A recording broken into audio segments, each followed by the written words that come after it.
you for joining us for our next episode of Salem's Occult.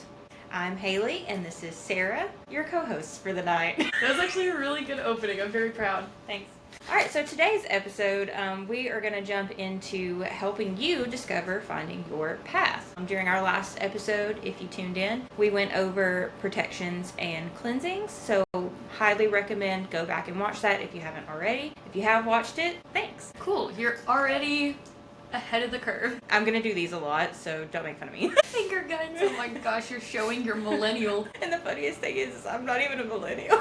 Oh yeah, you're Gen Z like me. Yeah, but I was raised millennial. You know what? At this point, we're in that crosshair area. We're zillennials. Yeah, I agree with that. Alright, we're on a tangent. We are on a tangent. Okay, so sorry. This episode is going to be about finding your path. We mentioned in our last episode what we classify ourselves as on our paths, and that, you know, for each individual person, your path is going to be completely different than the path of the person next to you. And that is what witchcraft is all about. Person next to us. Community. It's a big thing with witchcraft. Yeah.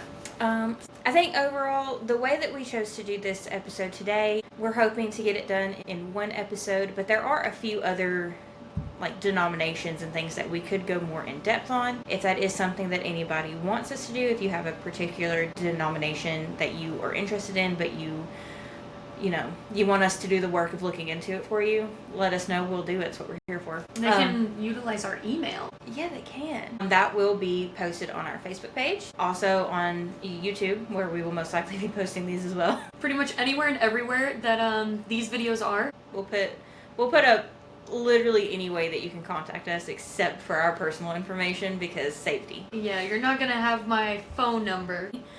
This particular episode, or this type of episode, it can become a few different episodes in the future. We haven't fully decided how we're going to tackle the next few episodes, because after this episode we're starting our Yule episodes, and those are going to be really fun. It's going to be a lot more craft, less info dump, so tune in for those. Hang with us, because it's probably going to be chaotic. We're just chaotic. We're probably going to make Yule logs. You know, I was thinking about this the other day. What if we're more like Chaos Witch and not Eclectic Witch? I mean, there are many different ways that could work. Which Chaos Witch, usually they deal with a lot of storm magic and kind of I could see it.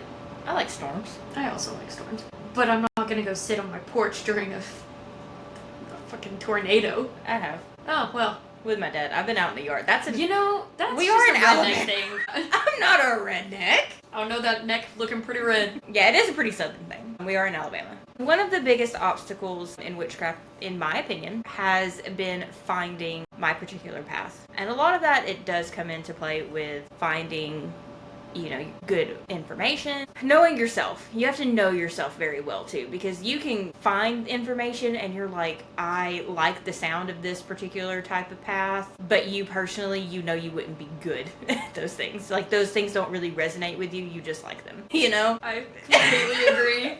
Oh man, that sounds so cool. Anything with the Egyptian gods, I'm like, that sounds so sick.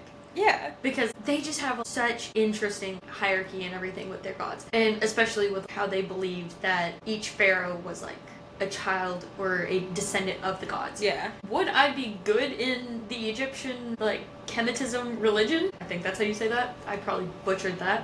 Kemetism? Kemetism, maybe? I feel like it, by itself, it would be Kemet. Sounds right. Yeah. It's one of those. Yeah. Or Also, maybe neither. Disclaimer to this episode, there's going to be a lot of words that we don't know how to say because we're Southern.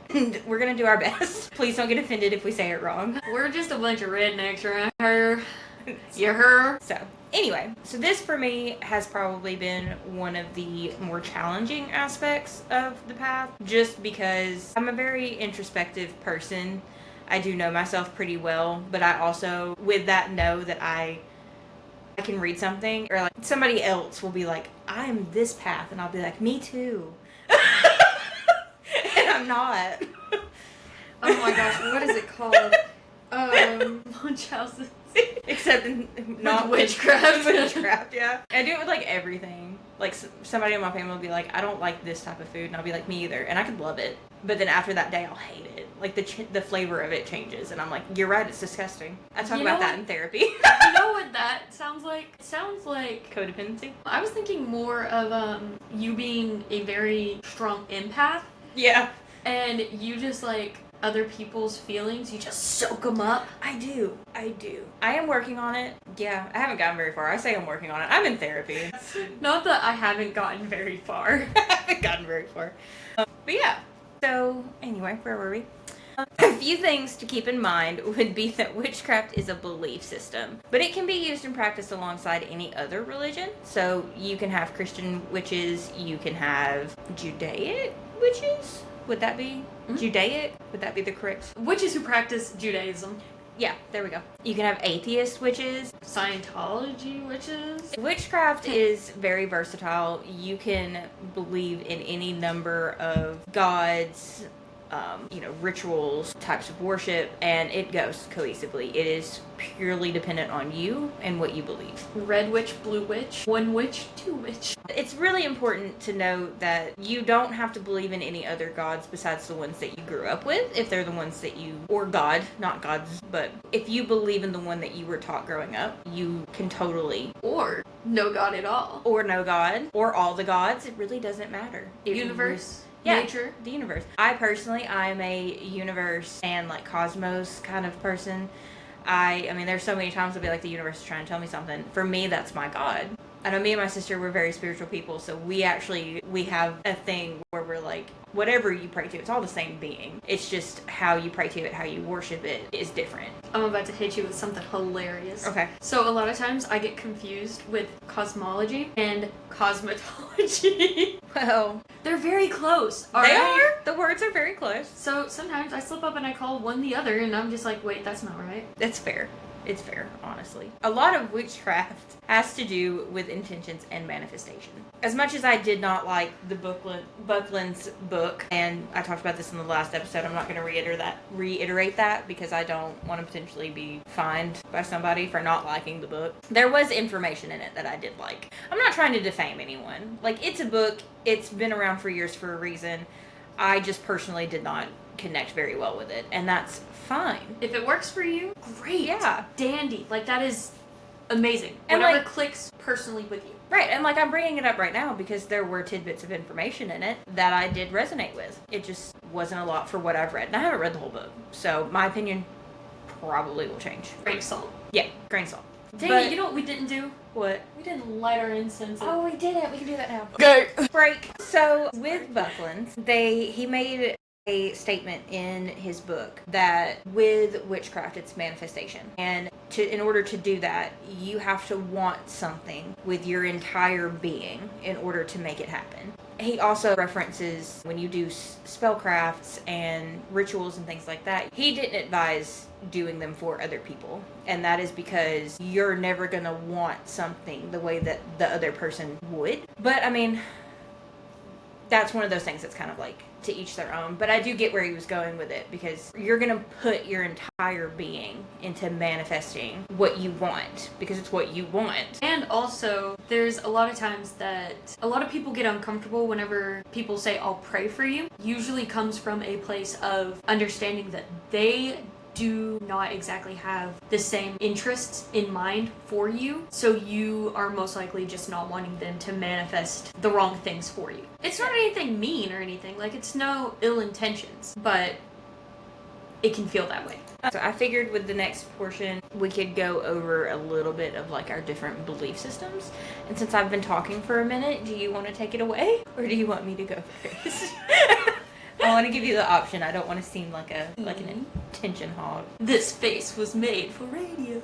No, For Husband Hotel has been on my mind a lot lately. Especially Alistair. He's so cool! I can talk about my kind of belief system a little bit. Can't really see it, but I wear a pentagram every single day of my life.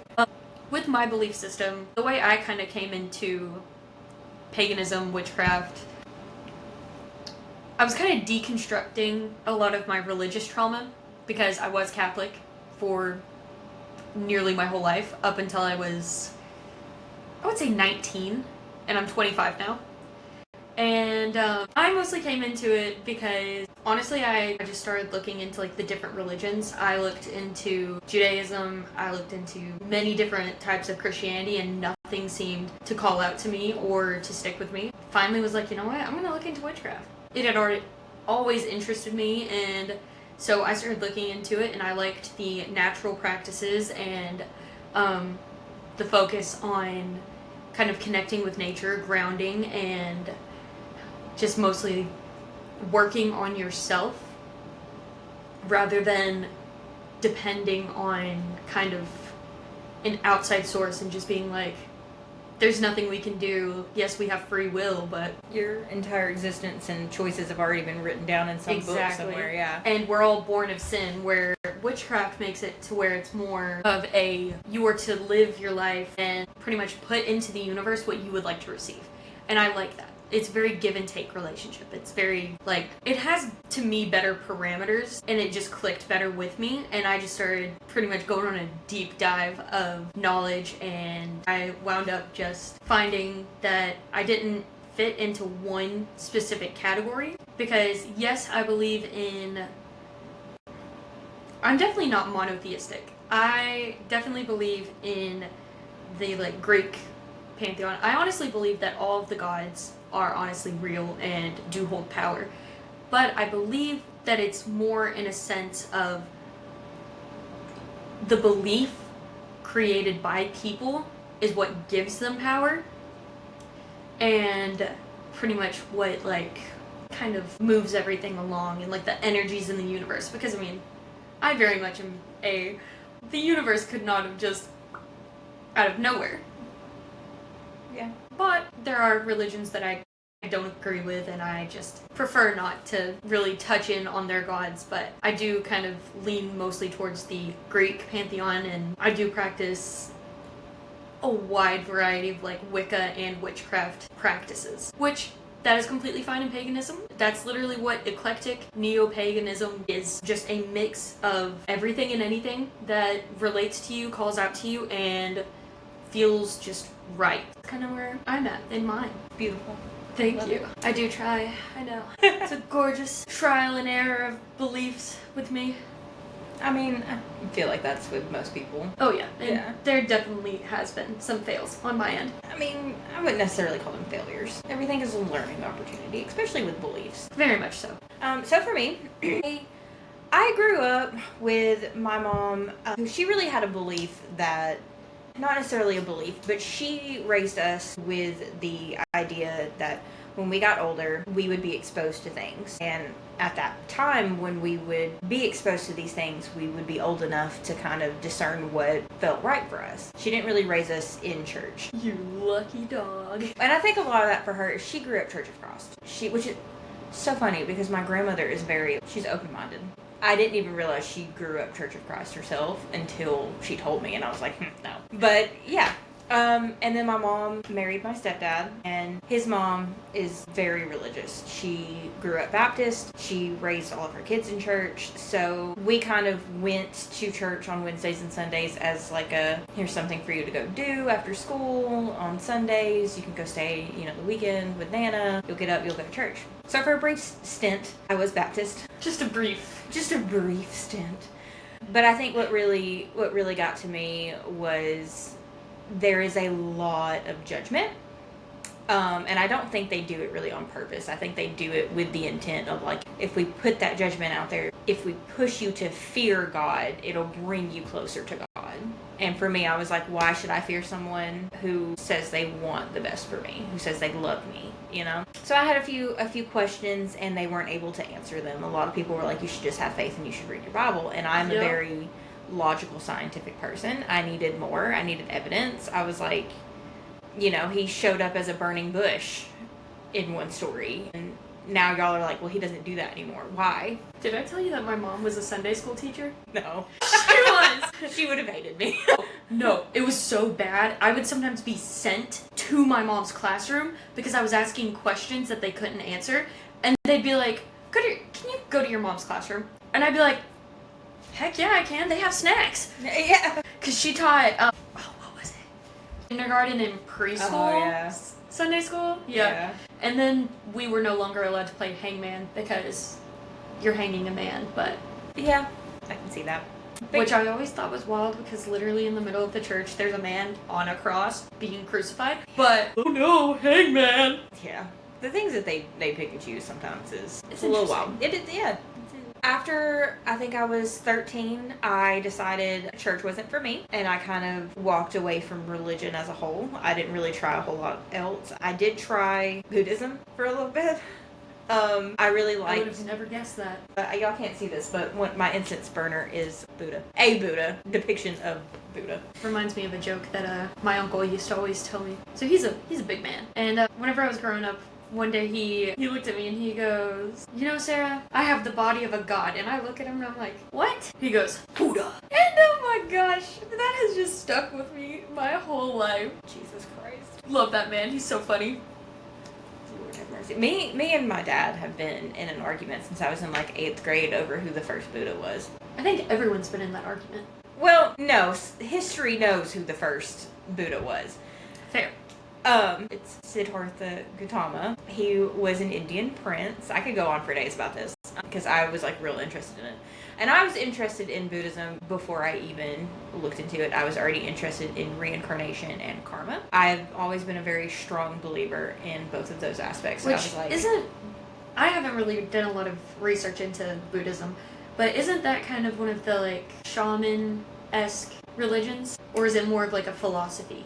It's more of a philosophy, I think. I don't really know what they classify themselves as, but I know like they don't have a god. Buddha is not a god. Anyone can be Buddha. That's why it's... Yeah, he's just a teacher, right? Yeah. So Buddhas in Buddhism are just... They've reached enlightenment. They have reached the highest level of being, and therefore they are a Buddha. There's only one the Buddha, and that's the first one. Everyone else is... a Buddha. Yeah, it can be kind of confusing. I didn't even know that there was multiple. Yeah, there's a few of them. That's crazy. That's why, like, you have depictions of, like, the heftier, like, Chinese Confucius-looking Buddha. And then you have, like, the skinnier, like, Indian. He has, like, the... I don't know if it's, like, a hat. It looks like curls, kind of. And it, like, points up a little bit. Okay. That is the depiction of, like, the first one. And the Confucius-looking depiction is a different one. He is a Buddha. He's just not the Buddha. Okay. But yeah, so I really liked that they are very introspective. Their philosophy is you take care of you so that you can take care of the whole kind of thing. Whereas Hindus are the opposite. They believe that you have to take care of the community to take care of yourself. But other than that, they're kind of the same. They do have gods, not Buddhas, but digress. Yeah, so I really was interested in that. I tried for a long time to kind of get into it, but I am a very angry person. I was in high school anyway. I was a very angry person in high school. So dead. So I would be like, I'm Buddhist, and people would be like, really? You even said it aggressively. Like, Buddhist. I'm so sorry. Well, also, I was like, I have to be defensive because I'm in Western society where, like, it's not really a thing, and people would be like, you're not, and I'd be like, you can tell me what I can be. It's not a phase, Mom. It's who I really am. I mean, it was a phase. But... Dang. And then after that was when I really started to connect with more of a spirituality context to it. It wasn't necessarily that I was like doing away with gods or like a higher being. I chose to look at my belief system from the view of the universe and the cosmos, like the vibes and energies that you put into the world. They're going to affect your day-to-day life. You get signs. Me and my sister talk about it all the time. We'll do things and something will happen. Like we'll be like, okay, we're gonna go to Target, and then we'll get in the car and it like won't start, and we're like, is that a sign? And then most of the time we ignore the signs because we're like, we really want to go to Target, and then something happens and we're like, we should have listened. So the universe is like, girly, we tried to stop you, we tried to tell you, and we're like, we know, that's on me, I didn't listen. I feel you on that. I know whenever I'm about to really mess up because I can smell my great-grandmother's perfume. Like, I completely believe that our, like, ancestors are watching over us and everything. My Granny Tap, oh my gosh, if I'm about to do something, all I can smell is her perfume, and it is strong. And I'm just like, gotcha, won't do that. Let me sit down and behave. It's like, okay, Granny, don't get the switch, please. She used to make me go pick my own switch. You know, I was lucky that I didn't have anyone in my life that would do that. But I do know people. I was a smart aleck one day. I was like, I'm gonna get like the thinnest little one. I was little. Oh, you screwed yourself with that Oh, one. I did. For anyone that doesn't know, like, even though I was never switched with a switch, I do know the mechanisms of a switching. You don't pick a slender, long switch because then it's like... Oh, I didn't pick a long one. I picked like a medium-length, slender one. I mean, it's still long. Yeah. Long enough. It's like a whip. It's like And- being lashed with a whip. Yes, and it literally is the worst because, especially whenever you're a little kid, when they hit you with it, it will wrap around and it hurts. And the thinner it is, the more it cuts into you and it just hurts. Which she never hit like really, really hard, but picking that little skinny one, she might as well have. Oh my gosh, it hurt. I think the worst we got was belts. I think there was a few times that, like, my grandmother would be like, I'll make you go get a switch, but then she never would because I was an angel. Oh, you lucky dog. I'm telling you, my dad had the cowboy stance. He'd show his belt, stand like an outlaw, and he'd do that in a store. And I'm like, I better get my act together, or whenever I get home, he's not gonna be wearing that belt anymore. I'm gonna get my tail beat. Childhood trauma. Gotta love it. We all got it. With my beliefs, I was more into the spirituality aspect. Still am. That's still really what I gravitate towards. Like with day to day, I do believe in gods. And I don't have a particular one that I believe in. It's kind of just whatever I vibe with.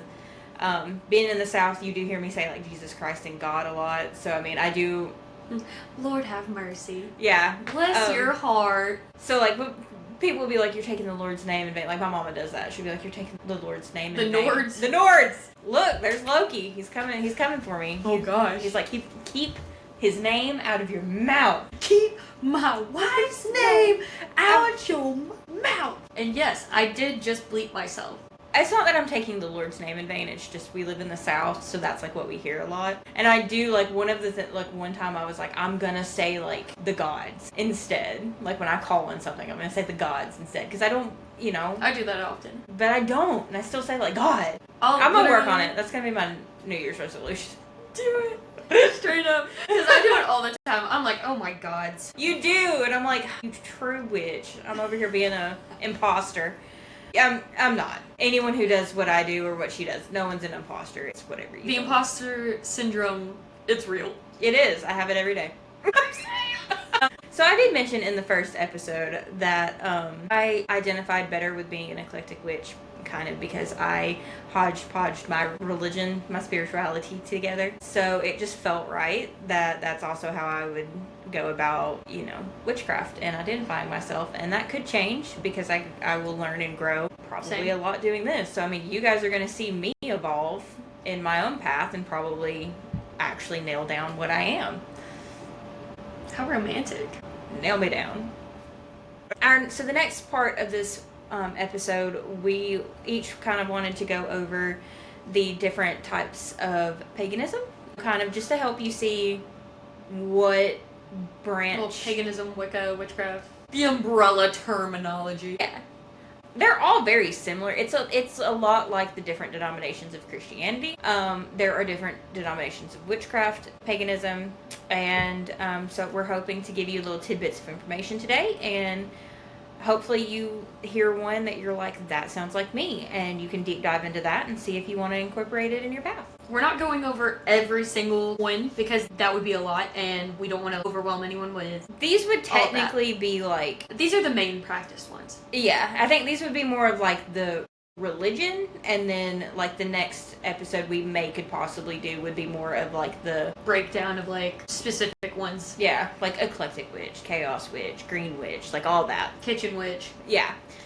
Storm witch. Just to name a few, because we could keep going. But this one is just the main terminology of like your religion, and I hate using that term because I don't feel like it is your really spirituality. Right here. Yeah. Your belief, your faith. So first one I'm gonna kind of talk about is eclectic paganism. This is for those that don't really fit into one branch. You can practice witchcraft within this, but it's not mandatory. Like, you don't have to be into witchcraft for it. It focuses on spiritual connection and just your connection with the universe. There are no set gods. You can bring like different gods and like polytheism, monotheism into it, but it is definitely not like mandatory, or it's really open-ended, which paganism in itself is an umbrella term because it comes from, it's literally old speak for, it's essentially calling someone a redneck. That's literally what pagan means, redneck. Well, not redneck, but I mean rural. you're not urban. You're not urban.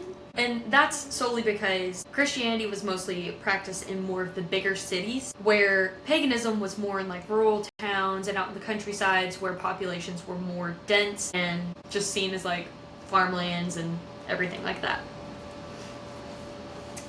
And with these, there are many that do focus on like the mother goddess, but it's kind of just whatever you want to make it. Build your own religion, practically. Well, actually, no, don't do that. That's kind of culty. It's, I know. whatever fits and... Don't force other people into your own religion. Yeah. That's culty. Yeah, you're right. Do what you want. Start a cult. Not that part. But that can include cleansing, tarot, incense, herbs, crystals, etc. That's honestly the one that I would say the most people fall into. Yeah, I just drew a pentagram. Did you feel some bad energy on it or something? I just felt like it needed it. Okay. It called for it. Beautiful. Right. Thanks. And then the next one I have is secular paganism, which is mostly nature-based. Core belief is that we are all connected with nature, very live, laugh, love, and respect nature. You can worship any or no gods / goddesses. It just focuses on the connection with nature. Practices usually include ritual, meditation, cleansing, grounding, the elements. You can use the gods kind of as not exactly like a belief system, but as a messenger to interact with the elements with this one. So it's pretty neat. Yeah. Which those I would say are the absolute most popular, especially in America, because it's just how we are. Yeah. Or Wicca. I think I had heard of Wiccans long before. Yeah. Which I assumed that Wiccans were witches, and they were just like, we have an edgy name. Well, Wiccans are... But they're a totally different thing. Yeah. Wiccans and witchcraft is more talked about in like pop culture and referenced in different shows and music and I mean, Scooby-Doo. Look at the Hex Girls. True. I'd love to be a Hex Girl. Oh my gosh, yes! Which one would you want to be? I don't know their names. I know their colors. The drummer. Yeah, you can't do the colors, can you? Yeah, I can. I'm not drummer, bassist, or singer. Yeah, I think I would be the bassist. I'm not charismatic enough to be the singer. I think she looks the coolest, but... Honestly? Yeah. I think the bassist looks kind of the coolest. Like, I love her hair. Yeah. It's gorgeous. That's true. I'm so jealous of those curls. Because, like, mine's a poofy mess, but hers is actually, like, cohesive and nice. But, I mean, she is a cartoon. So. Yeah. It's no one with curly hair actually has cohesive, nice curly hair. That's and not it a thing. Sucks. I wish I could accomplish that, but no, it is impossible. Another disclaimer. Mesopaganism is where you're going to see a lot more of the quote-unquote closed practices. These are the practices that I would say, if you're not born into it, leave it alone. Don't touch it. Now, if you have some ancestral ties to it, but you weren't necessarily born and taught it, but you want to learn it, you could probably branch out into it. But do so carefully. Be very, very respectful. It's okay to learn about it. It's just, there is a reason it's called closed practice, and that's because it is tied to specific cultures normally. Good representation of that is like voodoo. Yeah. Because, I mean... They're nice to learn about. They're cool. They have, cool histories. Now, I didn't really find a whole lot on Mesopaganism, which is honestly fantastic. Because I really don't want to do it an injustice, and I don't want to be disrespectful in any way. So I'm going to do a brief definition and some of the things that you can see in some practices, and then I'm going to leave it because not for me. The brief definition is a group which may or may not still constitute a separate culture, which has been influenced by a conquering culture, but has been able to maintain an independence of religious practice. So a good representation of kind of what they're getting at would probably be Native Americans. And this is just because they had their own separate culture. They still have their own separate culture, but they were overtaken by colonialists. Colonists! That one. Colonialism did impact it a lot. Yeah. Which I would probably more reference it to natives than Native Americans, because, I mean, it's more than just, like, Native Americans. It's also, like, just it can be any type of natives. Yeah. Even, And like... ironically enough, a lot of the natives were conquered by the same people. British people. some of them were Spain. Like the Aztecs. Yeah, that's fair. What was that guy's name? Something Cortez. Fernando. Something with an F, I think. Sounds right. Okay. Anyway, what we're getting at I think here. it's Ferdinand. What is it? I think so. Yeah. I want to say it was. I redeemed Don't quote myself. me on that. Quote me on Hopefully it. I redeemed myself. Anyway, you're going to see this a lot with like Aboriginal people in like Australia, in a lot of the Native American tribes that still exist in America today. Voodoo, hoodoo, a lot of these things, these are the Hoodoo voodoo? Voodoo. These are a lot of the closed practices or groups that, I mean, they're born into their beliefs. So yeah, be very respectful if you do want to look into them. Be very mindful that, you know, a lot of the people who practice these beliefs, who they have seen a lot of terrible things. They've gone through a lot of terrible things as a people, and it's not your place to try and take something that doesn't belong to you. Which, hot take for a lot of you witches out there, white sage, closed practice. Yeah, I didn't know that. It's used in a lot of, like, especially in our area, Native American practices. It's just not exact, like, there's so many different ways to cleanse things and to banish. You don't have to go with white sage. But I know it is a more popular route to take. And I feel like with that, I feel like there are some things that, while they're used in closed practice, they're not necessarily just specific to closed practice. So like white sage, I think it's fine. It's a lot like incense. And I think as long as like you're doing it properly and you're not doing it with any intent to be like making fun of it, I think it's fine. But again, be very respectful. You know, do what you're comfortable with. If you're not native, don't put on a headdress and... Yeah, that's wrong. Don't do that. The next up would be Nordic paganism. So like Norse. Norris? Yeah, Norse. Norse. Norse. Norse. Norse. Anyway, Nordic, which when I was looking it up, this falls into heathenry as well, like they're hand in hand kind of thing. Also, I think I'm probably just going to go ahead and go over Celtic too, because they're very similar. All of them are very similar. That's very fair. So with the Norse and heathenry, its roots are in Scandinavia and Germanic peoples. So, you know, Norway, Finland, Germany. I don't think Poland, but it could be Poland. I don't know. Yeah, all those places. Of the Dutch. Yeah. Greenland, Iceland, they were discovered by Vikings, which Norse would be Viking. Anyway, so it's a polytheistic faith focused on honoring gods like Odin and Thor and Freya. They also believe very strongly in like community and honoring your ancestors and nature spirits. So I think another thing that you're going to notice throughout all of these different branches of beliefs is they're very nature-based. All of them believe in living in harmony with Earth, being in balance with it, because Earth is alive, we are alive, we're living on Earth. We need to be in balance with it. Also, something interesting that I've noticed in a lot of these is like the importance of cats. Really? Yeah. Okay. Like Egypt. Oh yeah. Cats. Nordic.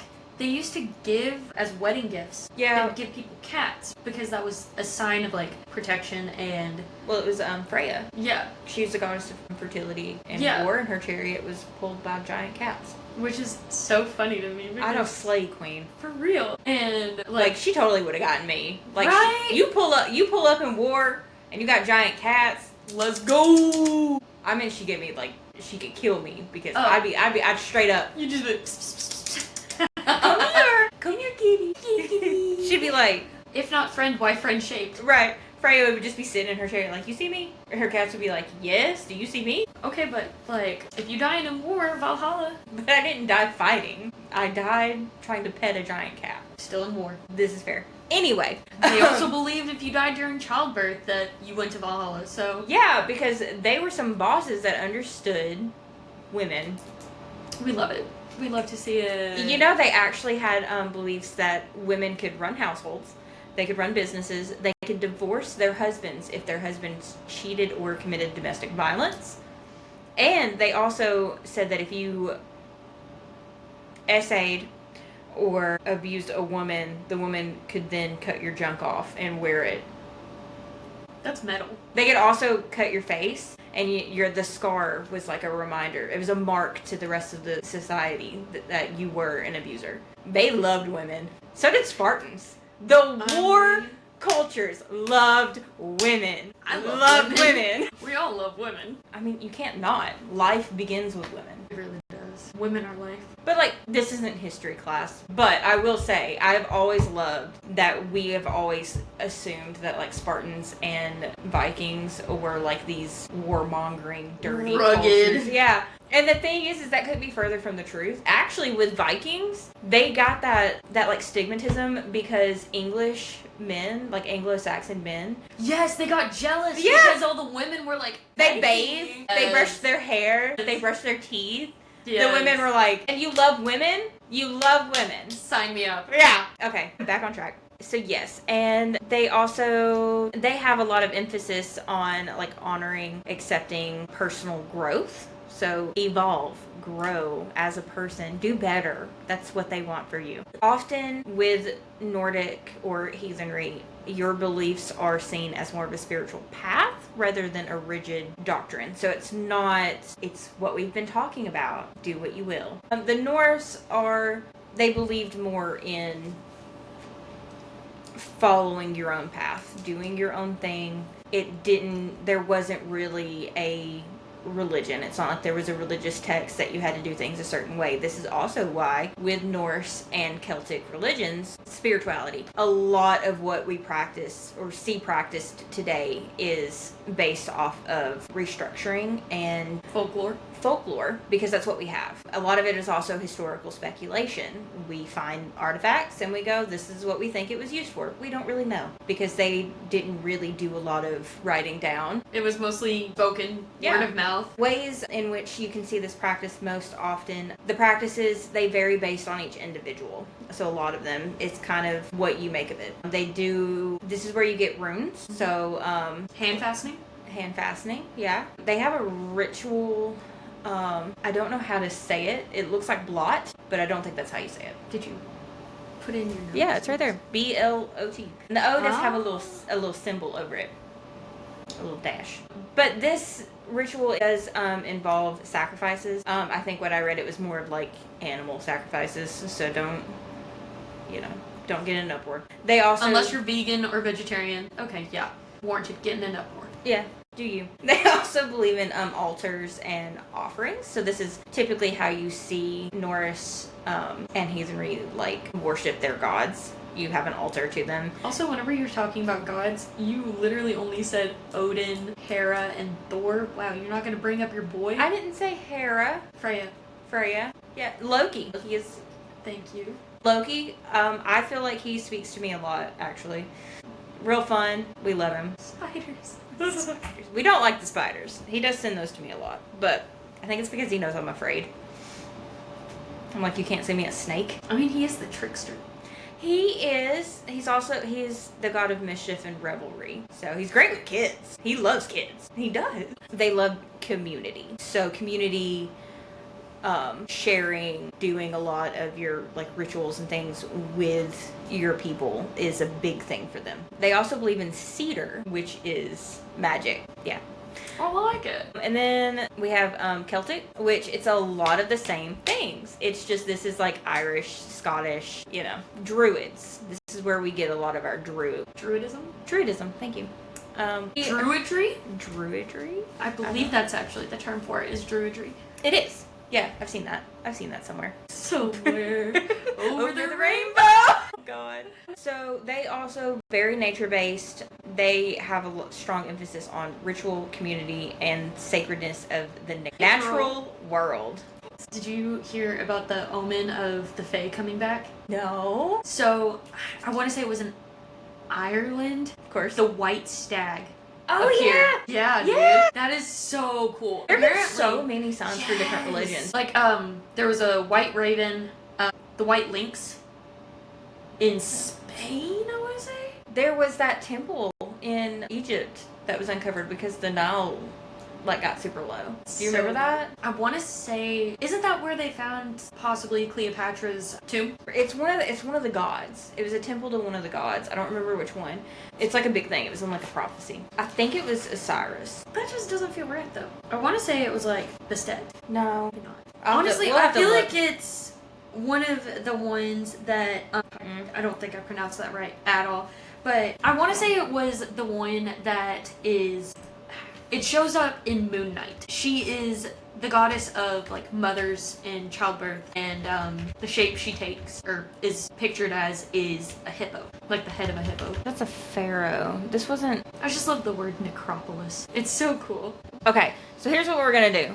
We're gonna move on, and I'm gonna look it up, and we will let you know in the next podcast whatever in the hell I was trying to talk about. Yup. Yeah. So anyway, Celtic. Yes. So they believe in the sacredness of the natural world, and they do honor a variety of gods and goddesses. So for them, with their practices, they do have sacrifices. Again, their sacrifices are typically animals, but they did participate in human sacrifices. That was a note that I saw, which I think Norse did too, but I do believe that theirs were voluntary. They did not believe that a sacrifice was, you couldn't conduct a sacrifice if it was forced. You had to volunteer for it to be a true sacrifice. So they could literally be like, they would draw your name and be like, all right, this year's sacrifice, and you could be like, no, and they'd be like, okay. The Hunger Games, but with human rights. So yeah, they also did a lot with divination. Theirs they did through observing clouds, watching the behavior of animals, and the white stag. Ugam alphabet. Ogam. It's an alphabet for the Celtics. OGHAM. Yeah. Alphabet. I'm not even going to pretend to know what that is. If you want to know, I'll look into it more. They also were very big in community. They did a lot of their rituals and worship through like dance and music and the sharing of language. So like oral iterations of their beliefs. So the reason I wanted to do Celtic and Norse together is because you do see a lot of similarities. Honestly, their main differences are their gods. They have different gods. That's about it. Everything else is the same. Is Celtic more based on, like, Fae? You would see a lot more of the Fae with the Celtic, yeah. Like Oberon and, Yeah, because they're based in, Titania. like, Ireland and Scotland, which is where you get the Fae from. Yeah, so you get the Fae and Druids from Celtic. Okay. Yeah. That's neat. I like that. Next one. I can go into Hellenism and Kemetism. Yeah, goes hand in hand because it's, pantheonic.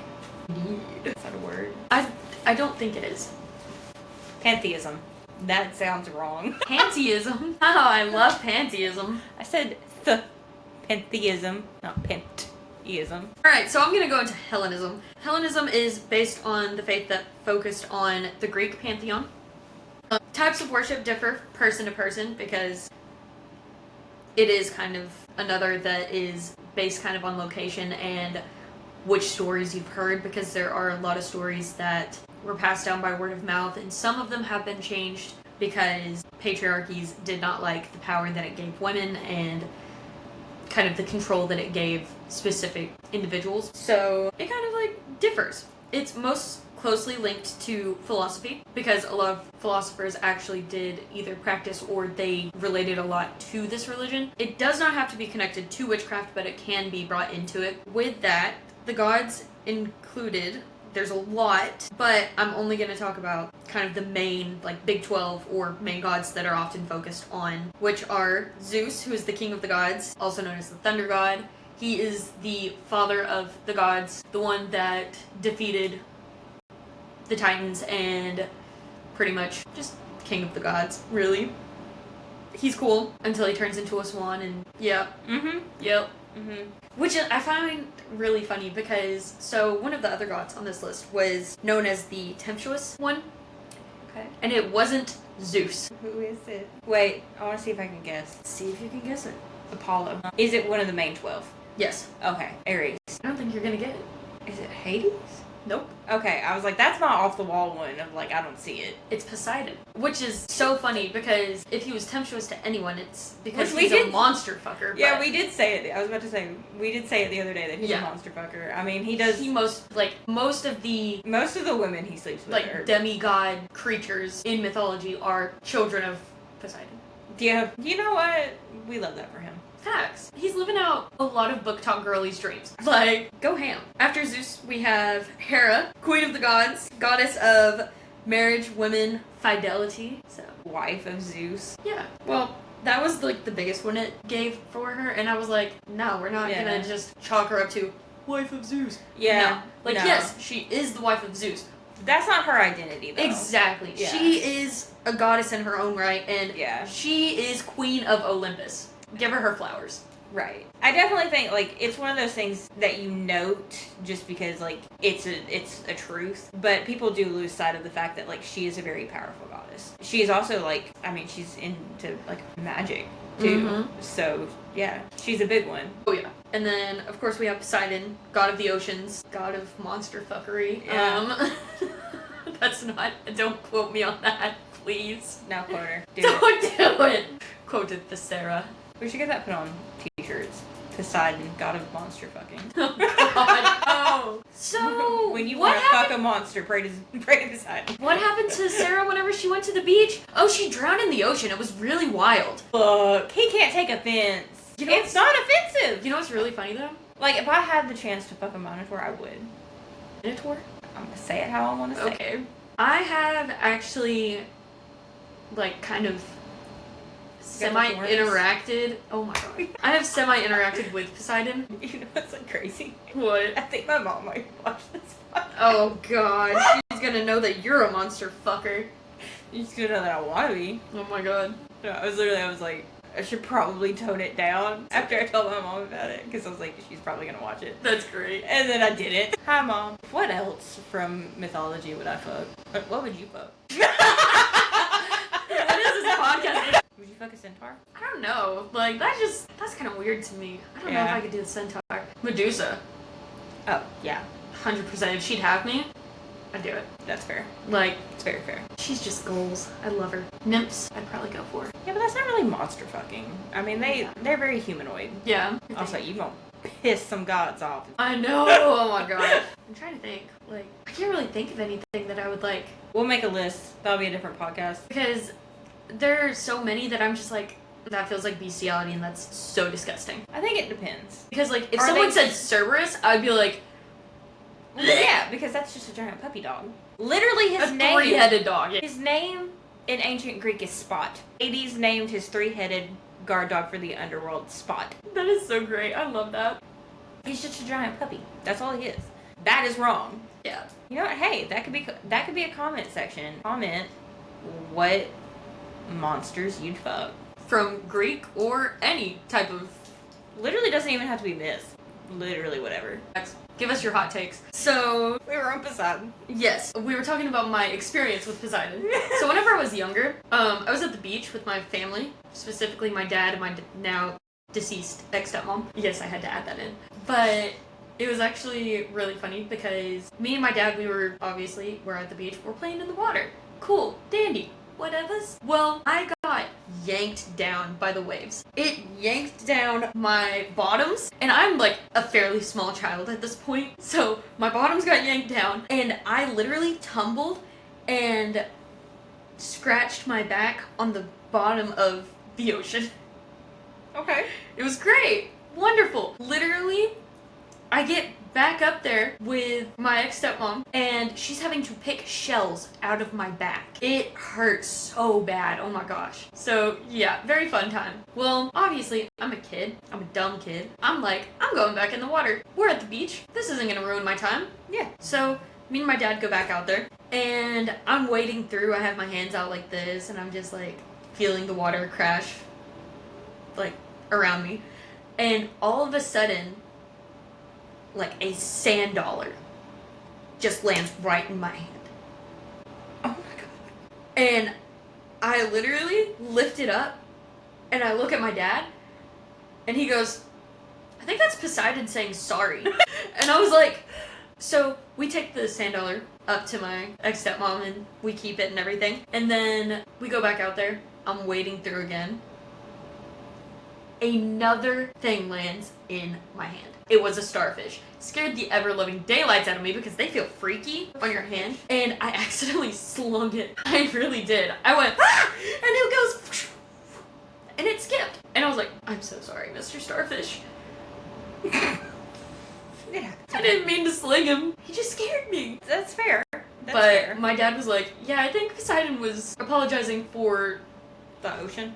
almost taken your ass out. Because he did knock me on my back and pull down my swim bottoms. I'm telling you, although very proud of myself, the first thing I did whenever I popped back up finally, well, my dad had to like pull me up. I literally grabbed my bottoms. At least you still had those. Yeah. Yeah. They were down to my ankles, but thanks, Poseidon, for not drowning me. Yeah. I highly appreciate that. Lord have mercy.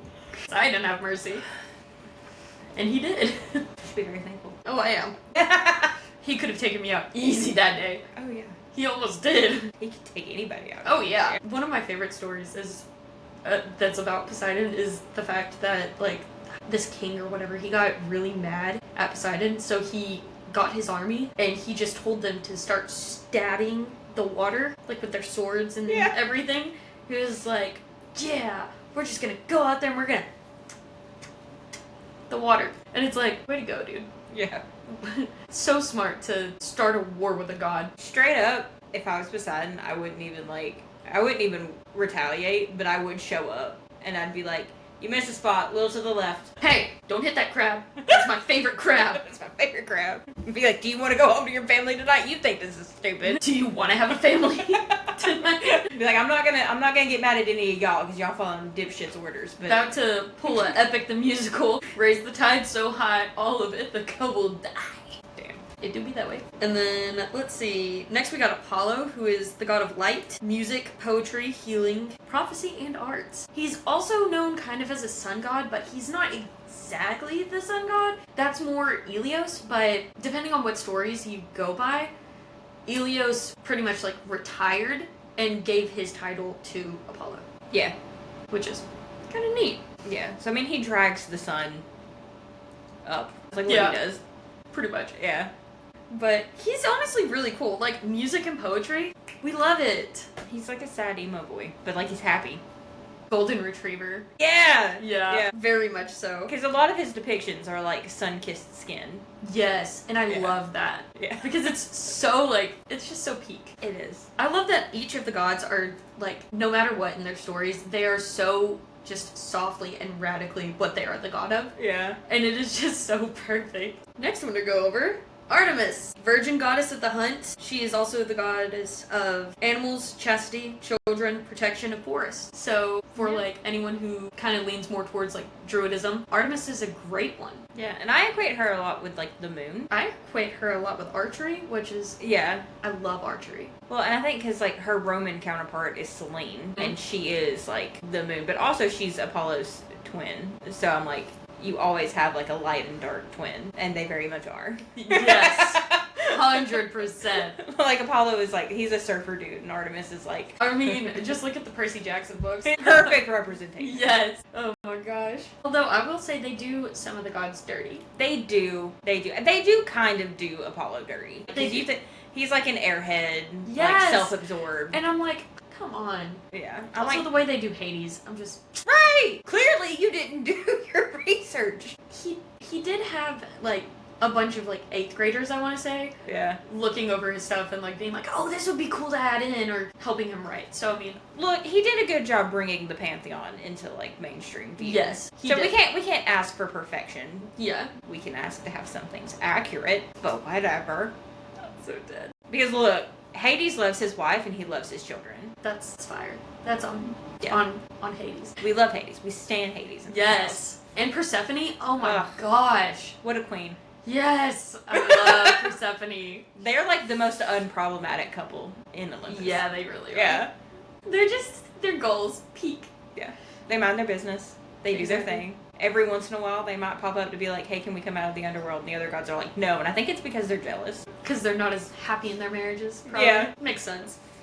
Next we got Athena. You haven't watched Epic the Musical. No. You need to. Oh my gosh, it's so good. I absolutely love everything about it.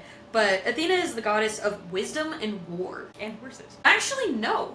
I thought she was. No. Because her and Poseidon had the Poseidon fight. is of horses. But no, but they had the like, thing about it. No, Poseidon is the god of horses. No, the thing that they had was naming Athens. That's what Yeah. it was. And she won that.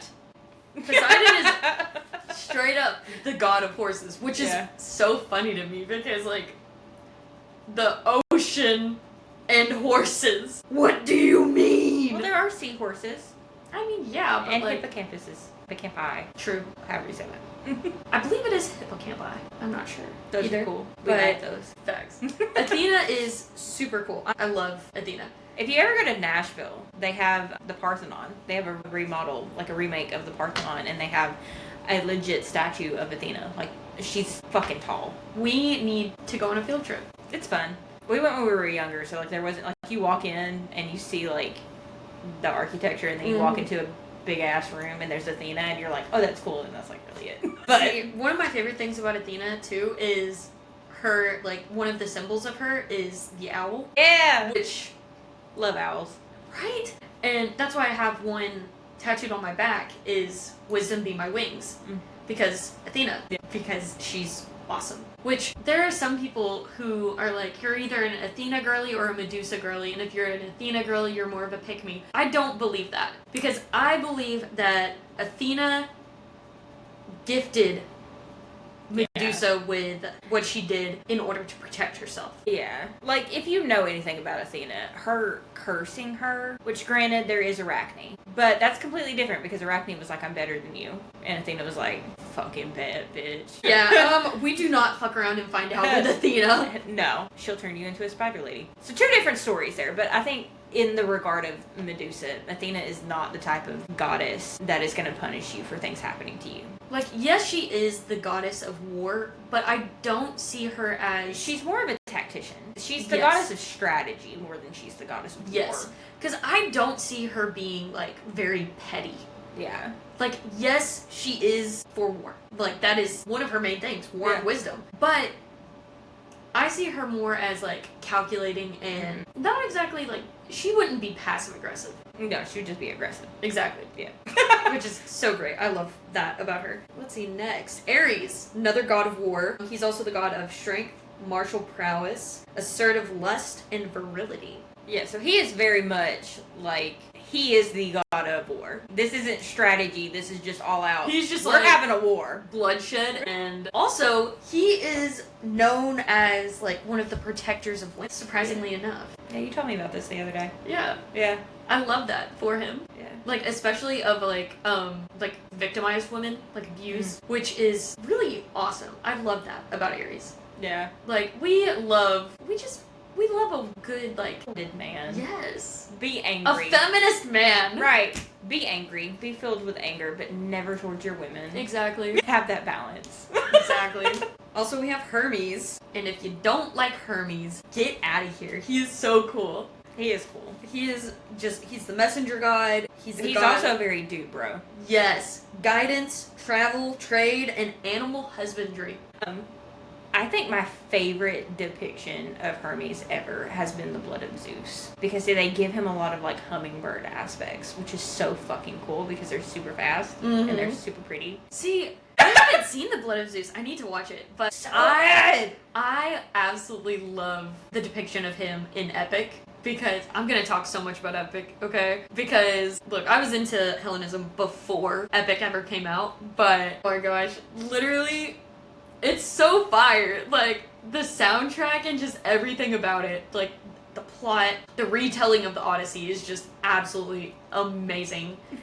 I love it. It's so good. And Hermes, like, the guy who voices Hermes, I believe his name is Troy. Of course. Right? Oh my gosh, he is so great. Because he'll make videos and he has, like, this, like, fur jacket and these sunglasses, and he's, like, such a diva, and he's just like, darling! And I'm just like, yes! It's so fitting for Hermes, I feel like. Yeah, it is. He is very extra. Yes, and it's beautiful. I love it. He's just great. A queen in his own right. He is! He really is. He slays. He does. And then we have Aphrodite, love in all of its forms, which she's also apparently the goddess of sea, beauty, and sex. The sea because she was born Of the sea. Yeah. From the sea foam. Yeah. One of my favorite paintings Well. is The Birth of Venus, which is Aphrodite. Yeah. We love it. We love her. I think she's one of the. I think she's one of the ones that I have to like unlearn some notions from Percy Jackson. Oh no! Yeah, that's fair because like they did her dirty in those. They did. I've told you I want to do like the whole Greek like stories and pantheon on my leg, right? Yeah. So one of the tattoos I want to get is for my grandma and my grandpa. That my grandma actually passed away this year, and I remember for a school project we had to interview someone and write a memoir. It was one of my creative writing classes in high school, but I chose them, and I got both of their like mindsets on like why their marriage lasted as long as it did and everything like that. And I remember asking my grandpa, I was like, why do you think your marriage has lasted as long as it has? And he goes, well, if your grandma said jump, I said how high. And I always thought that was just so sweet. Yeah. And my grandma was so mean. She was like the devil. Look, that's usually how it goes. Okay? But you know have, what? Like one of the meanest women with the sweetest guys. But you know what? You gotta have balance. She was so sweet to him. That was the only person she was just so nice to and never like said anything horrible or mean or like just That was always her so person. sweet. And I have always said, I want to love like my grandma and grandpa. I don't care if you hate everyone in the world, you better like me. Yeah. And I always just... They were pretty much one of my biggest, like, role models of what a happy marriage looks like. And with that being said, one of the tattoos I want to get for them is of Aphrodite and Eros. And there's a story of them escaping Olympus whenever the Titans were trying to take over. And they turn into fish and jump into, like, a river and swim away. What I want to get is 2 fish that are just swimming around each other. Okay. And I want to get them in, like, the colors of Aphrodite and Eros. And I want it to be, like, encircled by the Greek border that you see on, like, the vases and everything. That'd be cool. Right? Yeah. I really want to get that. Anytime I think of Aphrodite, all I think about is my grandma and grandpa. Nice. Yeah, I'm definitely gonna have to like look into Aphrodite more and she's like so great. read. She really read is some great. things. I will say she is very jealous. Like, I think that was the one thing that really got me more than anything is because she is very easily angered. angered. Yes. Well, again, all is fair in love and war. Yeah. So, I mean, with her, very much correct. She is very radically and subtly the goddess of love. And with love comes jealousy and a lot of toxic feelings, but also it shows, like, the good. Yeah. Because, I mean, she is the goddess of love of all types. That means self-love, that means love of family, love of romantic love, all of it. Yeah. Because, I mean, there are so many types of love. There's not one type. And she definitely, like, perfectly pictures that. Also, the way that red roses came about, it said that they used to only grow in white. And that Aphrodite had fallen in love with a mortal. And I can't remember who it was that got jealous. It was either Ares or Hephaestus. And they killed him.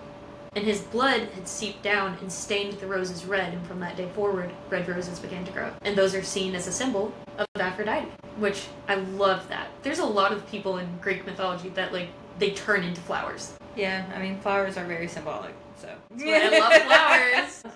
I had to teach Hyacinth. Also, Apollo being, like, in love with a man. Hyacinth? Well, Hyacinthus. Love it. A little sad how he died, but... Yeah. And then we continue on to the other Greek gods. We have Hephaestus, who is married to Aphrodite. He is god of the forge, of construction, weaponry, mastery of fire, and crafts. So if you like to get crafty, he's your man.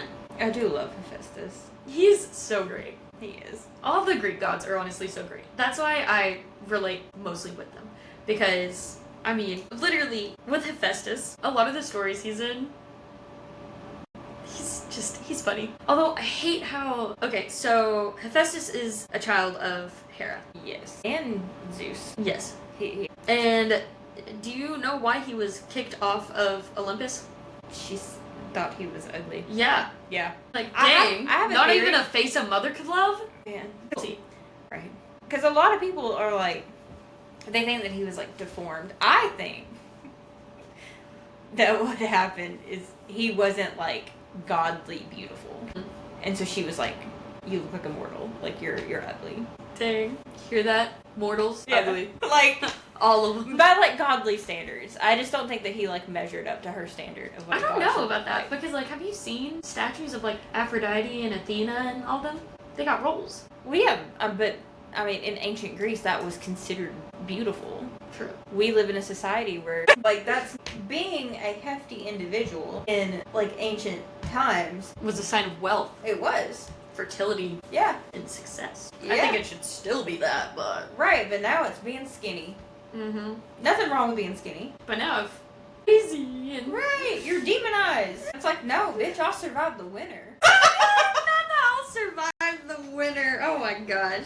I got these roles for a reason. One of my other favorites, Dionysus. I love Dionysus. He is the god of wine and revelry, parties, drunkenness, and sexuality. He's every LGBTQ plus person's dream. He's a party bro. He is. Yeah. And, like, also the orgies. So again, party bro. Heck yeah. Like, the festivals that were used to celebrate him absolutely just, like, went hard. Look, and the fact that the reason he is, like, banned from Olympus is because he went off and, like, married a nymph, and Zeus was like, none of you can have the nymphs. Exactly. Which is so wild. He was like, I'm gonna do what I want. And then he was like, oh no, there are consequences. But straight up, Dionysus is, like, so cool.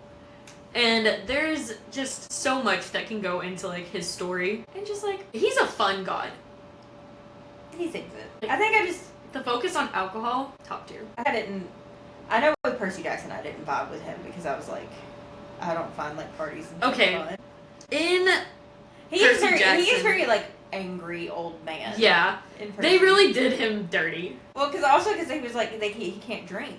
Which, I mean, like, yeah, that, I can understand why that would make him angry. Like, Yeah. you know, withdrawals. Yeah, they were like, you can't have alcohol, so, like, his thing was Diet Coke.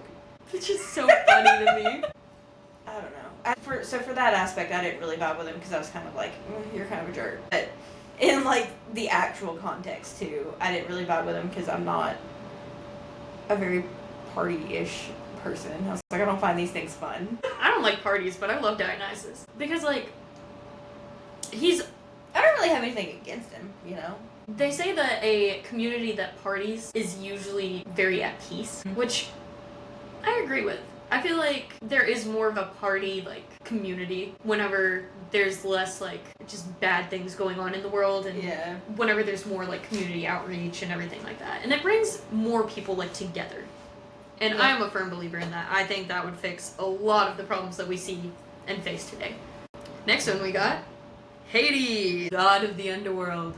So when We you find love that him. silver, that's your boy Hades. He put that there for you. Which, something I find really fun, whenever kind of giving homage to Hades, chocolate is seen as a really good, like, thing to give him. See it. Honestly, Chocolate and pomegranates is, like, the biggest thing you see. well, I mean, obviously pomegranates. That's him and his ladies thing. you know? Exactly. It's also a big thing to give Persephone. But I could see chocolate. Honestly, I think if I were to sit down and nail down a personality, he would have sweeties. I would get it. I get it. Understandable. Yeah. Sweets are top tier. He deserves a little sweetness. He deserves so much. And, like, He's like a sweet, precious baby boy. he is. You know? He is... He doesn't even give bad punishments. Exactly. Like- He's very fair. His punishments are like slap on the wrist, and then Zeus is like, your liver is gonna be eaten out of No. your body repeatedly. I mean, yes, but Persephone, there's a reason she's queen of the underworld. Like, yeah, he leaves the punishment to her. straight up. Because if he does it, it's gonna be like, don't do it again. Right. It's I'm like very disappointed in you, young lady. he's like, we can play a game of chess. We'll play a game of chess. And then Persephone's like, nah. Like, he murdered someone. Chess. No, you're gonna roll this boulder up this hill until you get it to the top, and every time you get it close, it's gonna fall back down. Such, like, bad bitch energy. She really do be girl bossing. She do. Straight up, the version of their story that I believe is that she walked into the underworld and decided she liked it there, so she stayed. Because everybody's like, he kidnapped her. No. No. Absolutely not. She stayed. She liked it there. You can't be that vengeful of a person and passing out, punishments and not be like, I liked it here. Facts. Plus, I'm a firm believer, and she really wanted to get away from her mother. Oh, yeah. Everyone does. For real. And who better to do that with? That man was simping from day one. Dang right. Oh my gosh. Like, he woke up one day and there was a pretty flower girl in his Deeming throne room. him god of the simps. And he was just like, okay. He should be the real god of love. Like, he should. Yeah, but I know he was just sitting there reading his little book, and he just looked up, and there's Persephone, and he's just like... he's reading a Greek face. So that's what's happening in the moral world. Not even that, he was probably just like... He was like... And she was just like, I like it here, I'm gonna stay. And how do I talk to women? He's just like, oh, okay. She was like, you're my husband. He's like... Throne? You? Cerberus, don't kill her. Cerberus is already like... Right, she gave me treats, I'm good. He's like, we chill, bro. What are you talking about? Don't kill. He loves his wife. Dang right. I mean, can you blame her? Blame him? Blame her? Either Blame way. either one? No. They're both, like, I love it. Like, I firmly believe I got my type from Hades. When I picture Hades... I'm gonna tell you right now, dibs on the villain. Fucking sane. Fucking sane. He is like... A man that would burn the world for you? Ugh. Any day of the fucking week. Fuck this world. Oh my god. Let them burn and then you can fuck me. We'll be fine. Fuck him up, then fuck me up. Straight up. Like, because he is very much... Hi, Haley's mom. Okay. Hades is very much... He might be simping for his wife, but he's also fucking some people shit up. Dang right. Like, he's probably soft-spoken, but it's some quiet ones you gotta look out for. Also, all the people that are like, oh, he's the god of death. He's not the god of death. No, that's Thanatos. Yeah. He is Thanatos, the god of and then the... also He's the god of the underworld. So basically what you got is... You have Thanatos, which is basically like the Grim Reaper, right? He runs around and he's like, yo, it's your time. You're coming with me. He drops you off. You get on the boat. They send you up the river. You get to the underworld. You're judged by judges. You're not even judged by Hades most of the time. Exactly. And Hades is just there as the warden. He's just making sure everything runs smoothly. He's like, I'm just filling out this paperwork. Like, he's an accountant. I'm just making sure everything's staying running. The money bags. That's what he is. Because, quite literally, the way the gods, like, the big three work is, so obviously they're brothers. Yeah. Zeus was given the skies. Well, they picked. Yeah. They, like, drew things out of a bag, and it was just like... Pretty much. Yeah. But Zeus got the skies, Poseidon got the oceans. They did rig it. They did rig it a little bit. Yeah. And they gave Hades the short end of the stick. But honestly, I feel like he's very I think it works. antisocial Yeah. baby. So, I mean, I feel like that works for him. Yeah, honestly. So, I mean... Very methodical god, so I mean... Yes. Out of all the places, that was probably where he was needed. Yeah. Because the other ones would have just been like... Eternal damnation. I don't know if it's running smoothly. What do you mean? There's 3 billion ghosts just wandering around the planet. I have to pick whether they go to Elysium or Tartarus. I'm not Fuck really going Tartarus. to Everyone's today. going to Tartarus. Yeah, fuck them. I don't even want to see anybody. The last of the Hellenistic gods that I'm going to go over is Hestia. She is another one of my favorites. I love her, goddess of home and hearth, and she is what is before the gods. She is... So a lot of the Hellenistic belief is before you ask any of the gods for anything, first you like pay homage to Hestia. Anytime you like make a meal, you're supposed to like set food aside for Hestia. And I love that. I love that mindset. Like, I just think it's so like it's so nice. Yeah. Because I mean, she's got a place at everyone's table. Yeah. She's also seen as another one of the virgin goddesses. Mm. Which is top tier. Her and Athena. And she actually gave up her seat with the Big 12 Yes. for Ares. Ares! Because he was like, I want to say he was a demigod at first. And then he like challenged them, and he was like, I want a seat here. I can't remember the exact story of it. It was something along those lines. Like, he wasn't one of the Big 12, and then he was like, I should be. I want a seat now, Daddy! And so, to make sure that there wasn't a god's war, Hestia was like, it's fine. You can have my seat. Which, I mean, she's an honorary member. Yeah, we still talk about her. Dang right. Yeah. Well, her, Hecate, Nyx. Who else is there? Which there's a lot of, like, other Oh, gods, too. yeah. They There's still get so mentioned. many different gods. Like, Nike. yes. I cannot go over all of the gods. Like, there is just absolutely... We will most likely do a video series on just the different pantheons and all their gods. Yeah. But, like I said, there's absolutely no way I can go over absolutely every single god. There's so many. Like, Yeah. it is Especially insane. Not today, because, Yeah. we're going over other stuff, too. But for Hellenistic beliefs, its teachings focus on taking accountability for self and community. A lot of them are nature like based, and you don't have to be in witchcraft to practice Hellenistic beliefs. That's some of these religions are based in witchcraft, but this is not one of them. A lot of them honestly can be interchangeable and don't have to have witchcraft. They are just commonly incorporated into those practices. Yeah. Because that's just kind of how it is.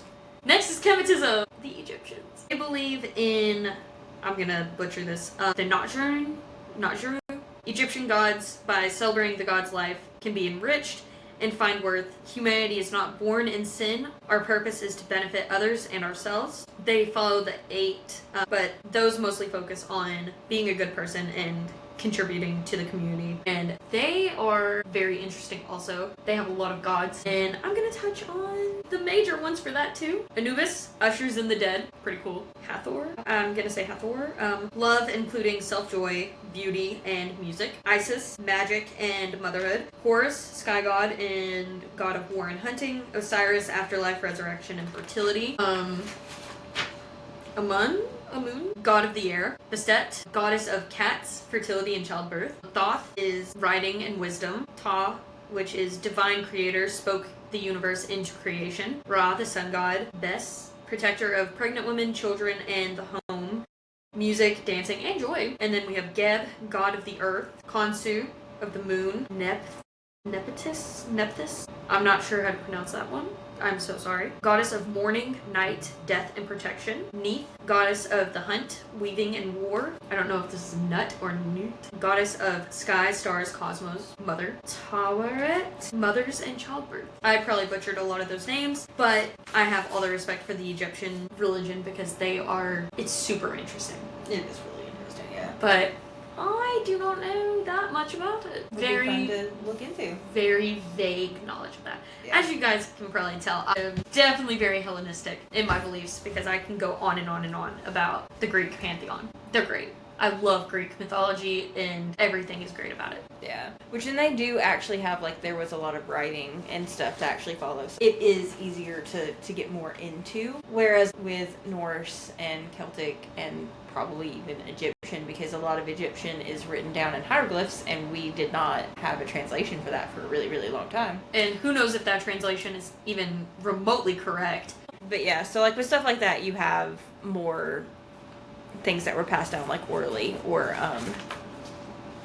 folk. So yeah. Next we have Wicca. I equated this one honestly to kind of the daughter of paganism. I feel like it's the closest to just like a general pagan, you know? They're very, very similar. They are also very nature-based. Fun fact, Wiccans do not identify as pagan or witches. Can, but they don't have to. Yeah. Generally they refer to themselves as Wiccans. They believe in honoring the life-giving and life-sustaining powers of nature. They do this through ritual worship and a commitment to living in balance with the earth. They are a duotheistic religion. So A what? they have 2 gods. One is a feminine and one is a masculine. Oh yes. The mother goddess and her It's consort. The triple goddess. Yes. And the horned god. Now, I am going to bring up Buckland's again because I did get information regarding these 2 gods from Buckland's because that was actually a good place to get information from. But the goddess, she's referred to as the triple goddess, and you can see this with different religions. So you have the Morrigan, which is Celtic, maybe somewhere in there. But she is actually believed to be 3 goddesses in one, and they're called the Morrigan. But we all kind of just depict her as like one goddess. So there's her, there is Hecate. She is also a triple goddess. The triple goddess is really, you have the maiden, the mother, and the crone. So she identifies as one of the 3 versions of herself during the different seasons and during life cycles. So during spring, you're going to see the maiden. During summer, you would see the mother. During winter, you'll see the crone. She also is thought of as her different versions by each individual person. So, and it really comes down to what you resonate with. So, as a younger person, we would probably resonate more with the maiden, maybe even the mother, depending on where you are in your life cycle. And then older generations would resonate more with her as the crone because she's older. And then we have the god. Now, he has a few names. He's the horned god, green man, or oak and holly king. I like the last one. Actually sounds like super sick. It does. Like, it sounds like it would be like a really cool book title. The Oak and Holly King. But that title also does play into a lot of the same with the triple goddess. I'm gonna need someone to write a book called The Kingdom of the Oak and Holly King. It's a little wordy. We might need to... Okay, so are Fall Out Boy titles, but... Hey, you leave Fall Out Boy alone. I'm just gonna say Patrick Stump and Has Been Hotel. Amazing! I need to watch that. Oh my gosh, you do! It's so good. It's so good. But we get with the Oak and Holly King name, it plays in with kind of the triple goddess theme as well. You see one representation over the other depending on the seasons. So I believe it's, you get the oak during like spring and summer, and you get holly during winter and fall. Now, with Buckland's, one thing that he did iterate is that it doesn't matter like the seasons or the life cycles, both gods are there, but you do see it is typical that you would pray more to the goddess during like spring and summer, and you would pray more to the god during the winter and the fall, because that is when they're each in power, I think, because like during the spring you've got more like feminine energy. Yeah. But it was also iterated that they both do encapsulate feminine and masculine energy in their own ways. So you can pray to them at any time. Gotta be a balance. Yeah. So that's what it means when it says duotheistic. They believe in the goddess and the god. Their practices are through their rituals and their sabbats. So this is actually like where we see more of the sabbats that we mentioned in the last episode actually being practiced and worshipped. They also have esbats. I don't know if that's right, but that's what I'm going to say. Esbats. They do celebrations at every full moon. They also do offerings before every meal. You know, I was born during a full moon. Of course you were. It was actually a super moon. Wow. No wonder you have such a massive ego. Right? Plus Anyway. it was on Friday the 13th. I know. I was born to be spooky. You were. Back to the Wiccans. They also have like certain rituals that they do every day. So and this is dependent on the person. Like it's not anything you have to do. It's just they have their own things that they do. This is also where we get the typical creed that you hear, which is "and it harm none, do what you will." I love that. What do you mean? We know how I feel. Oh my gosh. Eye for an eye. Yeah. Okay. So Wicca is the most prominent in media. Modern Wicca is said to have had begun in the 1930s, founded by Gerald Gardner, which it has many formal and informal branches. It focuses on what can be found from historic witchcraft and rituals based on evolving and trusting your intuition. Often associated with the mother goddess and her consort, like Haley went into. You can also worship other gods and intermix some with it. You don't have to just believe in the mother goddess and so on and so forth, but there are some people that do. Like, that's their main focus on that religion. Or, well, part of religion, faith, belief, however you want to characterize it. Non-Wiccan witchcraft is, to be a witch, you do not have to be Wiccan.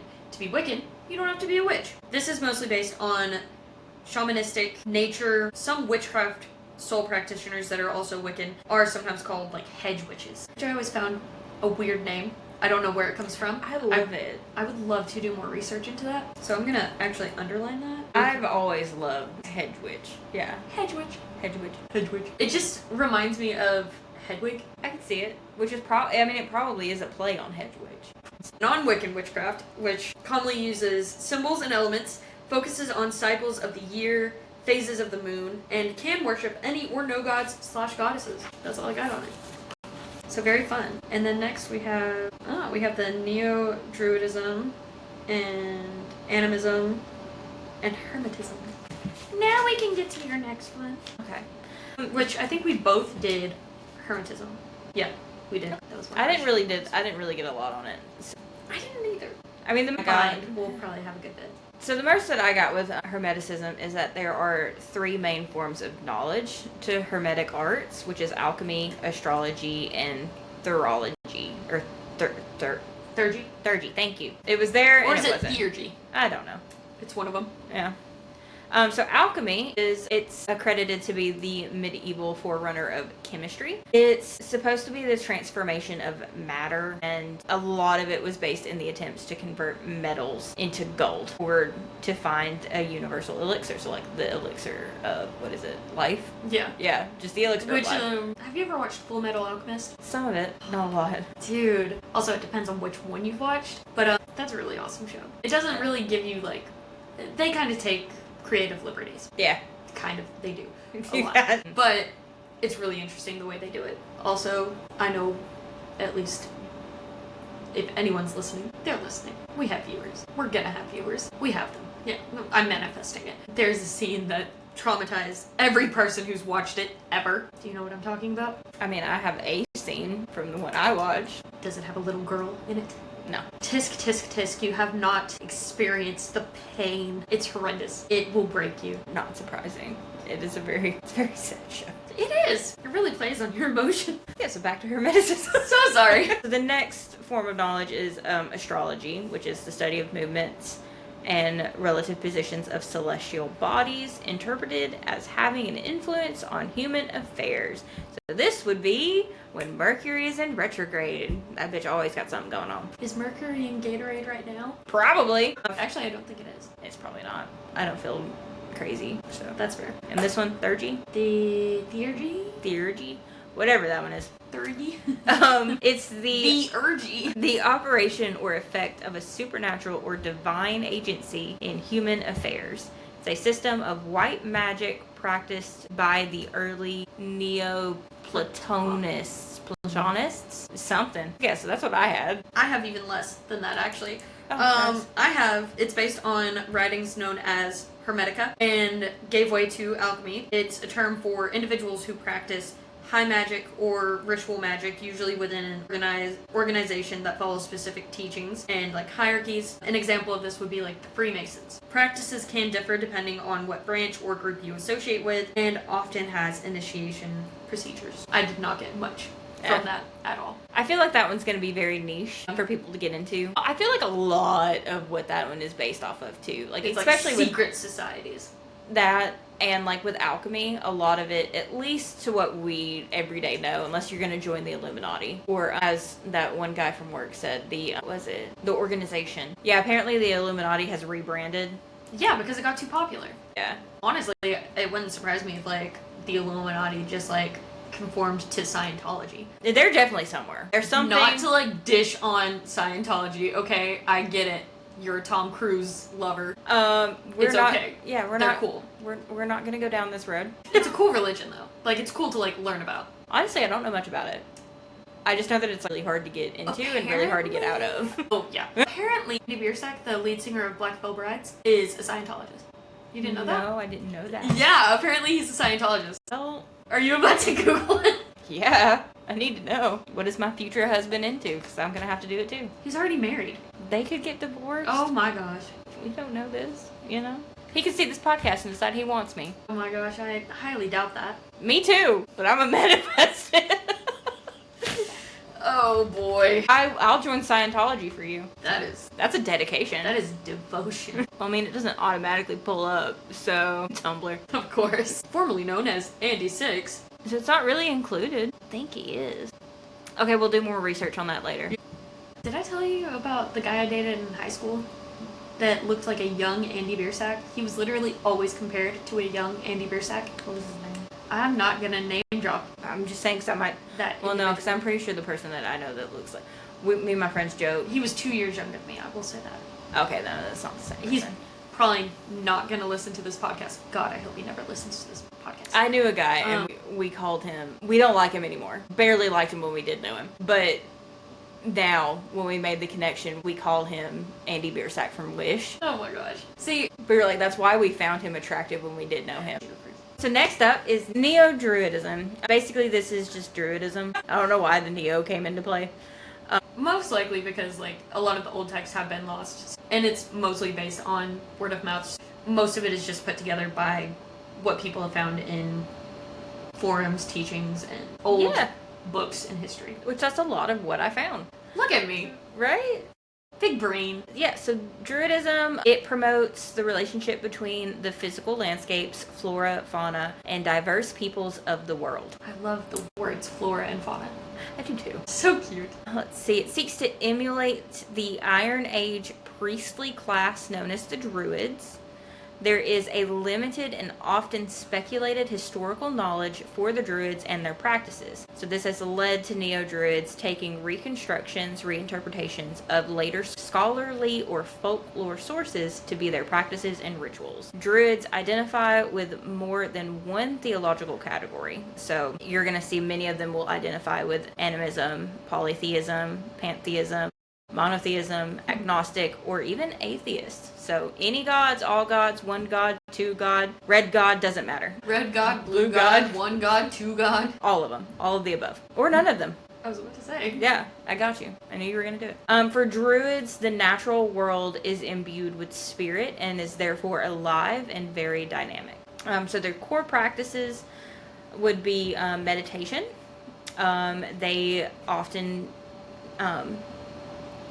participate in prayers or conversations with deities and spirits. So, yeah. Think of it like you walk outside and you have a conversation with your tree because they believe that there is a being in the tree. D&D. Yeah.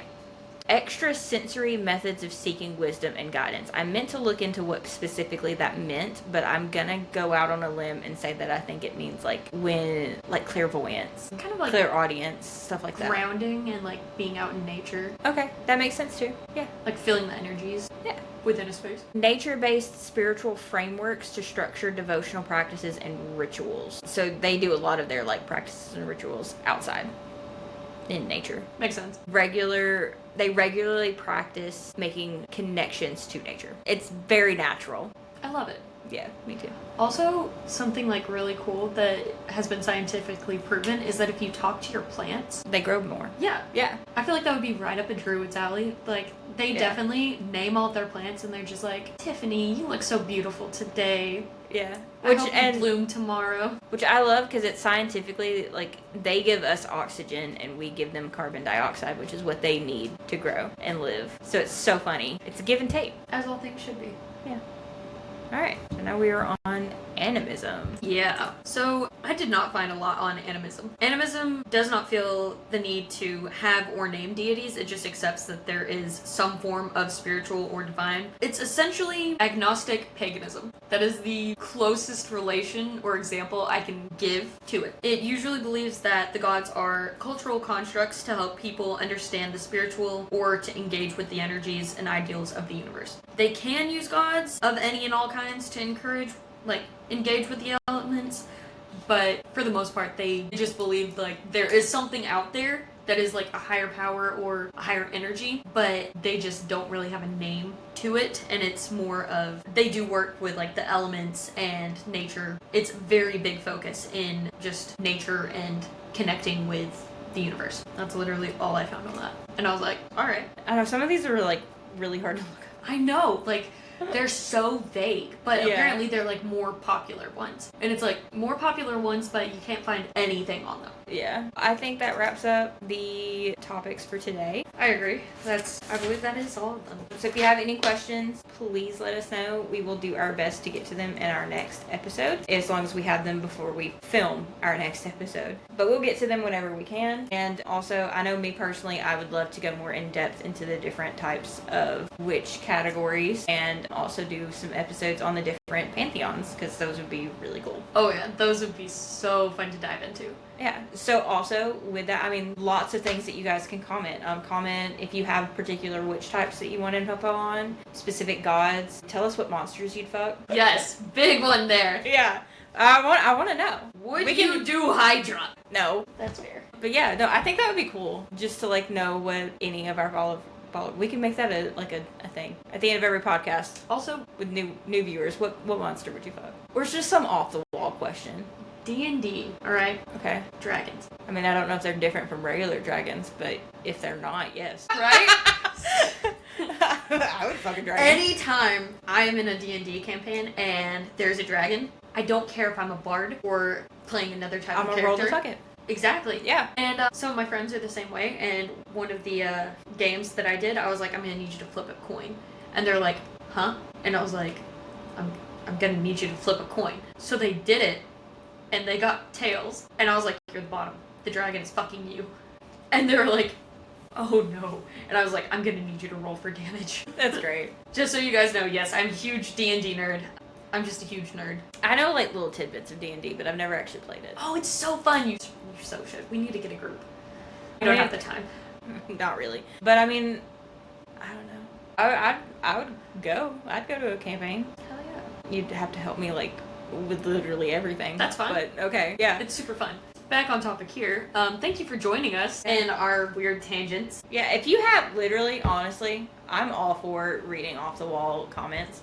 So if you have anything that you want to share, any tidbit of information that's just fucking wild, share it. Just, you know what? In the comments, tell us what kind of monster you would fuck. If you have found any, like, if you've had any experiences with any of the gods. That's a good one. Right? Yeah. I was thinking about it and I was like, that'd be really cool because I shared my story with Poseidon. Honestly, and what signs have you seen? Like, whenever you're about to make a big decision, what is one of the coolest signs you've seen? Yeah. Give us those 3 things. And then any comments, questions, concerns. Those are always welcome and wanted too. Dang right. All right. So thank you for joining us today, and join us next week for our episode starting our Yule series. How did we say we were going to end these again? Thank you for joining us, and as always, our brains are yours to pick. Look at us! We